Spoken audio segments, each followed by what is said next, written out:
6월 17일 새벽기도회 말씀 묵상 시작하겠습니다. 하나님 아버지, 오늘 우리가 주님의 은혜로 이 하루를 시작하며 주님께 간구합니다. 오늘도 주의 말씀을 붙잡고 살 수 있도록 우리에게 지혜를 주시고 힘을 주시며 우리의 모든 삶을 붙잡아 주옵소서. 예수님 이름으로 기도합니다. 아멘. 오늘은 고린도전서 11장 17절에서 34절까지 말씀 함께 읽고 묵상하겠습니다. 고린도전서 11장 17절에서 34절까지 말씀입니다. 다음에 지시하려는 일에 대해서는 나는 여러분을 칭찬할 수 없습니다. 그것은 여러분이 모여서 하는 일이 유익이 되기보다는 오히려 해가 되기 때문입니다. 첫째로, 여러분이 교회에 모일 때 여러분 가운데 분열이 있다는 말이 들리는데 그것이 어느 정도는 사실이라고 믿습니다. 하기야 여러분 가운데서 바르게 사는 사람들이 환히 드러나려면 여러분 가운데 파당도 있어야 할 것입니다. 그렇지만 여러분이 분열되어 있으니 여러분이 한자리에 모여서 먹어도 그것은 주님의 만찬을 먹는 것이 아닙니다. 먹을 때 사람마다 제각금 자기 저녁을 먼저 먹으므로 어떤 사람은 배가 고프고 어떤 사람은 술에 취합니다. 여러분에게 먹고 마실 집이 없습니까? 그렇지 않으면 여러분이 하나님의 교회를 멸시하고 가난한 사람들을 부끄럽게 하려는 것입니까? 내가 여러분에게 무슨 말을 해야 하겠습니까? 여러분을 칭찬해야 하겠습니까? 이 점에서는 칭찬할 수 없습니다. 내가 여러분에게 전해준 것은 주님으로부터 전해받은 것입니다. 곧 주 예수께서 잡히시던 밤에 빵을 들어서 감사를 드리신 다음에 떼시고 말씀하셨습니다. 이것은 너희를 위하는 내 몸이다. 이것을 향하여 나를 기억하여라. 식후에 잔도 이와 같이 하시고서 말씀하셨습니다. 이 잔은 내 피로 세운 새 언약이다. 너희가 마실 때마다 이것을 행하여 나를 기억하여라. 그러므로 여러분이 이 빵을 먹고 이 잔을 마실 때마다 주님의 죽으심을 그가 오실 때까지 선포하는 것입니다. 그러므로 누구든지 합당하지 않게 주님의 빵을 먹거나 주님의 잔을 마시는 사람은 주님의 몸과 피를 범하는 죄를 짓는 것입니다. 그러니 각 사람은 자기를 살펴야 합니다. 그런 다음에 그 빵을 먹고 그 잔을 마셔야 합니다. 몸을 분별함이 없이 먹고 마시는 사람은 자기에게 내릴 심판을 먹고 마시는 것입니다. 이 때문에 여러분 가운데는 몸이 약한 사람과 병든 사람이 많고 죽은 사람도 적지 않습니다. 우리가 스스로 살피면 심판을 받지 않을 것입니다.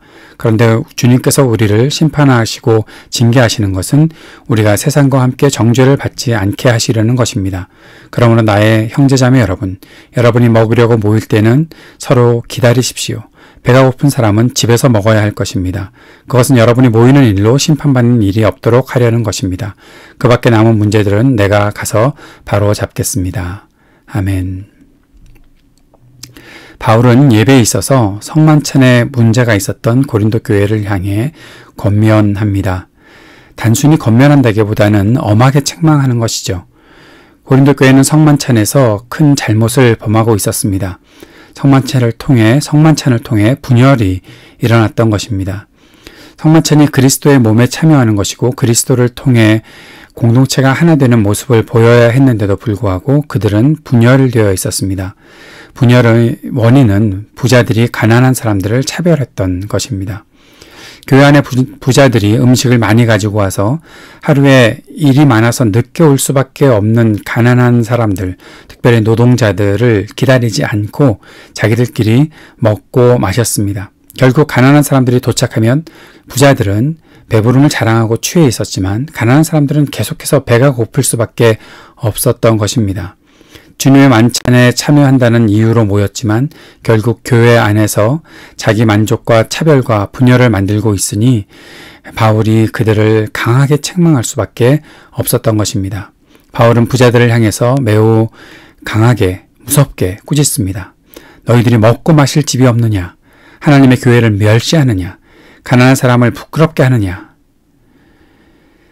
바울은 성찬이 그리스도를 기억하는 것이다 라는 원리를 설명하고 있습니다.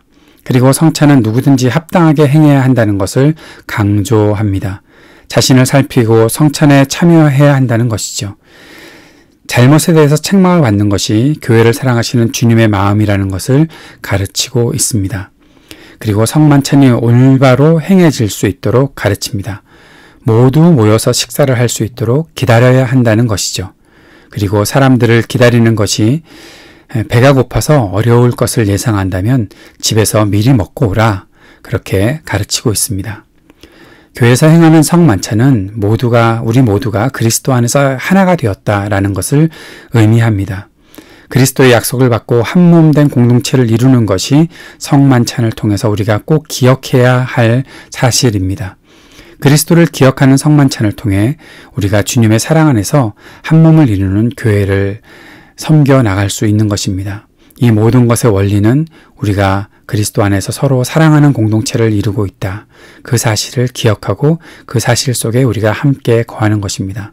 사랑하는 여러분, 우리가 모두 함께 성찬의 은혜에 참여할 수 있는 그리스도를 믿고 그리스도 안에서 하나 된 사람들이라는 사실을 꼭 기억할 수 있기를 바랍니다.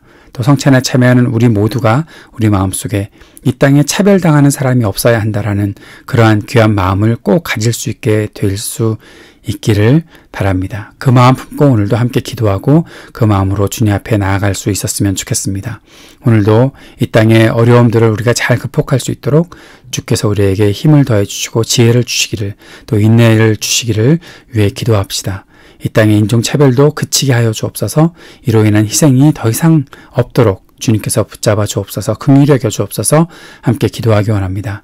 ITA 동열 선교사님을 위해서 기도해 주시고 또 교우들의 가정과 자녀들, 청년들을 위해서도 계속해서 기도하는 시간 갖도록 하겠습니다. 함께 기도하겠습니다. 하나님 아버지, 우리에게 주시는 말씀 붙잡고 우리가 주님 안에서 한 몸 된 하나님의 사람들임을 기억할 수 있게 하여 주옵소서.